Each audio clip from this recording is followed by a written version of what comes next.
Welcome friends, welcome back.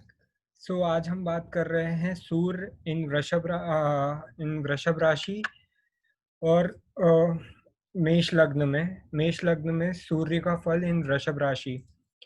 सो ये हमारी series का सेकंड वीडियो है। फर्स्ट वीडियो में हमने सूर्य मेष लग्न में मेष राशि में हम बात कर चुके हैं। आज हमने सेकंड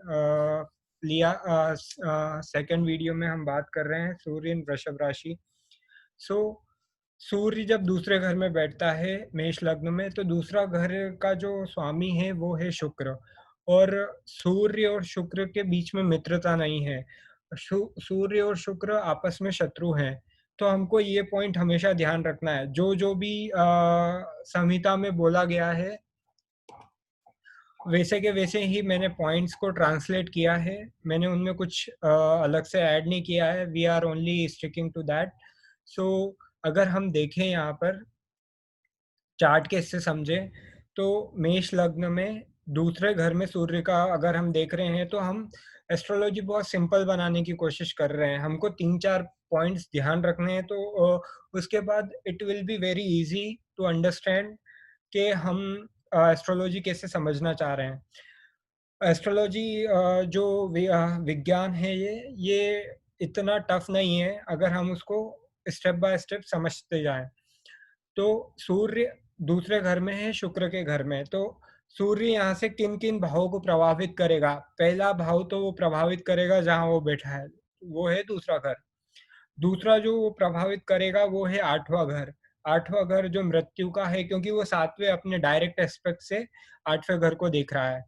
और जो तीसरा हाउस वो प्रभावित करेगा वो है फिफ्थ हाउस, जहाँ पे उसकी खुद की लॉर्डशिप है। सिंह राशि की उसकी खुद की लॉर्डशिप है। तो हमको इन तीनों भावों के कारतत्व को समझना है। उनके कारतत्व अगर हमको समझ में आ गए, और सूर्य जहाँ बैठा है और सूर्य और शुक्र की मित्रता को अगर हम समझ लेते हैं, सो हमको बहुत इजी हो जाएगा ये समझने में कि क्या क्या सूर्य के फल यहाँ पे होंगे। दूसरी चीजें भी होती हैं, लाइक कौन कौन देख रहा है, क्या कर रहा है, बट हम यहाँ पे खाली सूर्य इन सेकंड हाउस अगर बैठा है उसकी ही बात कर रहे हैं। सो पहला जो पॉइंट है यहाँ पे, सूर्य और शुक्र मित्र नहीं है, पहले तो दुश्मन है। तो सेकंड हाउस से हम क्या क्या देख सकते हैं? सेकंड हाउस से हम देखते हैं प्राइमरी एजुकेशन। हमारा धन भाव भी सेकंड हाउस है, हमारा कुटुंब भाव भी सेकंड हाउस है, हमारे वाणी भी सेकंड हाउस से देखी जाती है। तो ये सारी चीजें पहले तो प्रभावित होंगी। और फिफ्थ हाउस से हम देखते हैं हमारी एजुकेशन, हम लव रिलेशनशिप भी हम फिफ्थ हाउस से देखते हैं। हमारे ट्रेडिंग भी हम फिफ्थ हाउस से देखते हैं। सो जब सूर्य किसी अपने दुश्मन के घर में जाएगा जहाँ पे उसकी अच्छी मित्रता नहीं है, तो वहाँ पे उसके रिजल्ट्स अच्छे नहीं होंगे। वहाँ कुछ ना कुछ प्रॉब्लम वो देगा। या मेष लग्न में सूर्य योग कारक प्लेनेट है, बट फिर भी अगर दुश्मन के घर में जाने से थोड़े इल इफेक्ट्स आते हैं। वो हमको देखना है, वो उसको देख रहा है नहीं देख रहा है, वो बात की बात है। बट अभी हम जो भी पॉइंट्स संहिता में दिए गए हैं और जो मैं ट्रांसलेट कर रहा हूँ, वो मेरी जहाँ तक समझ है वो इसी बेसिस पे उनने लिखे हैं। तो पहला जो पॉइंट है वो है, जिस भी बंदे का सेकंड हाउस में वृषभ राशि में सूर्य होगा, मेष लग्न में, वो विद्या का संग्रह करने में दिक्कत या परेशानी होगी उसको। क्योंकि सूर्य पांचवें घर का मालिक है, पांचवा घर विद्या का है, और सेकंड हाउस भी हमारा जो प्राइमरी एजुकेशन होती है उसका है, तो वहां पे उसको परेशानी देगा। उसको विद्या ग्रहण करने के लिए बहुत सारी कठिनाइयों का सामना करना पड़ सकता है, या बहुत ज़्यादा मेहनत करनी पड़ सकती है। It was not easy for him to gain knowledge. जो सेकंड पॉइंट बोलता है, बुद्धि व दिमाग के अंदर कुछ परेशानी होगी। क्योंकि पांचवें घर जब एजुकेशन का मालिक सेकंड हाउस में आ गया है, तो जब पढ़ाई में उसको दिक्कत हो रही है तो उससे हम बोल सकते हैं कि बुद्धि और दिमाग के अंदर कुछ परेशानी वो पा सकता है। अगर हम देखें तो जहाँ सूर्य उच्च का भी 12वें लाइक फर्स्ट हाउस में हुआ था, तो वहाँ से अगर सूर्य की प्लेसमेंट देखते हैं तो सूर्य की प्लेसमेंट 12वां हो गया। 12वां हो मतलब सेकंड तो फर्स्ट हाउस से हो गया और जहाँ वो बैठा है उससे 12वां दिमाग आ गया है। तो दिमाग में परेशानी आने वाली बात यहाँ पे कही गई है। जो तीसरा वो है 5वें घर का जो मालिक है दूसरे घर में आया है शुक्र के घर में, जो कि उसका मित्र नहीं है। तो संतान पक्ष में संतान पक्ष से कुछ परेशानी या फिर संतान ना होना, संतान हुई तो उसके उसके बा उसकी हमेशा चिंता होना, ये सारी चीज़ें देखने को मिलती है। अगर सूर्य पे किसी बुरे ग्रह का प्रभाव भी पड़ता है, तो बहुत सी बार संतान ना हो, ऐसी भी परेशानी यहाँ पे आ जाती है। अगर किसी लड़की के में सूर्य 5th हाउस में एरीज़ लग्न में है, तो प्रेग्नेंट ना हो पाना, ये वाली प्रॉब्लम भी उनको आती है। क्योंकि 5th हाउस से हम स्टोमक भी देखते हैं, तो वहाँ से स्टोमक पेन और ये वाली चीज़ें भी देखने को मिलती है।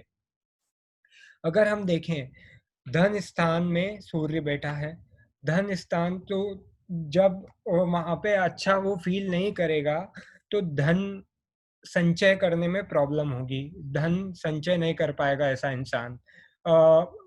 और भी चीज़ें देखने की ज़रूरत है बट षटपंच धन के स्थान में धन की कुछ कमी हमेशा देखने को मिलती रहती है ऐसे इंसान के उसमें। अगला जो पॉइंट है वो जो संहिता में दिया गया है वो है विद्या का प्रकाश रूपी धन प्राप्त करने वाला। इसका अर्थ है 5वें घर विद्या का जो मालिक है वो दूसरे घर धन भाव में जाके बैठ गया, तो विद्या के स्तोत्रों से बुक शॉप हो गई या कुछ ऐसे स्तोत्रों से वो धन कमाने या अपनी विद्या को जितनी भी विद्या हुए पहले तो वो ज्यादा पढ़े लिखे होते नहीं है, लाइक मास्टर्स और ये बहुत कम करते हैं, बट देन टू जितनी भी विद्या उसको वो यूटिलाइज करेंगे धन कमाने के लिए, ऐसा भी यहाँ पे कहा गया है। अपने से छोटे लोगों से इनको इज्जत मिलती है बट कुटुंब में जो क्योंकि सेकंड हाउस कुटुंब का है, कुटुंब सेकंड हाउस वाणी का है, तो कुटुंब और वाणी में इनको बहुत दिक्कत होती है। कुटुंब वालों से इनकी बनती नहीं है, अपनी जो फैमिली लिनेज है उनमें उनकी बोल चाल के कारण उनकी शायद थोड़ा कर्कश होके ये लोग बोलते हैं, तो उनकी वहां पे उनसे बनती नहीं है, तो ये भी पॉइंट यहाँ पे देखने को मिला है। पुरातत्व के संबंध में आनंद अनुभव करने वाले होते हैं। अगर हम देखें दूसरे घर से 8वें घर को देख रहा है। अब 8वां घर जैसे मैंने पहले ही बताया था, अगर हम चार्ट देखें तो 8वें घर को देख रहा है। 8वां घर क्या है? ओकल्ट का है। 8वां घर अनिश्चितताओं का है। 8वां घर से हम सडन गेन्स देखते हैं, अप्रत्याशित लाभ और ये सारी चीजें देखते हैं। तो 8वें घर को रूल कर रहा है मंगल और दूसरे घर का स्वामी है सूर्य। तो सूर्य अपने जब मित्र के घर को देखेगा तो उस मित्र के घर की हानि नहीं करेगा, वो मित्र के घर का लाभ ही करेगा। कोई भी अपने मित्र के घर में नुकसान, वो भले कितना भी पीड़ित हो, वो नुकसान नहीं करता है। तो 8वें घर ऐसे बंदे की उम्र बढ़ जाती है। संहिता में भी कहा गया है ऐसे बंदे की उम्र बढ़ जाती है।